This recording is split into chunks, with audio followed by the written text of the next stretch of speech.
everyone, this is Kaylin bringing you this week's patient update. Today we have two really exciting releases, so let's dive right in. After about 3 weeks in a figure-8 wing wrap to stabilize a radial fracture, Swainson's Hawk 2623 was moved into a larger PCU last week, where they demonstrated the ability to jump up to higher perches and spread their wings. This week, we moved the patient into one of our smaller flight barn units to begin flight conditioning. The patient has been able to generate lift or get themselves off the ground very well.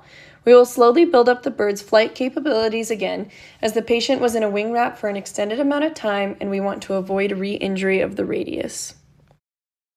After 23 days in care to treat a broken coracoid, Sharp-shinned Hawk 2624 was successfully released on May 29th back into Grand Teton National Park.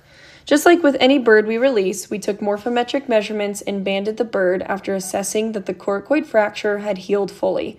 Notice how long this bird's tail is. Forest hawks, like sharp-shinned hawks, Cooper's hawks, and American goshawks, have an impressively long tail and shorter wings to help them quickly navigate and steer in thick forested areas. This bird came in with noticeable inflammation in the left elbow after a car strike in Pocatello, Idaho. As Riley mentioned last week, Swainson's Hawk 2622 responded well to cage rest, physical therapy, as well as a course of anti-inflammatory medications.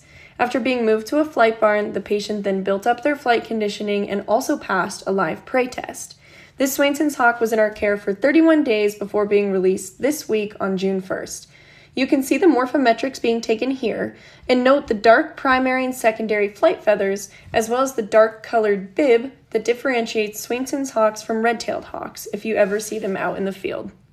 That is all for this week's patient update. Thank you so much for joining. Remember that if you want to do your part in keeping wild birds wild, you can click the link below to donate or visit our website directly, and we'll see you next week.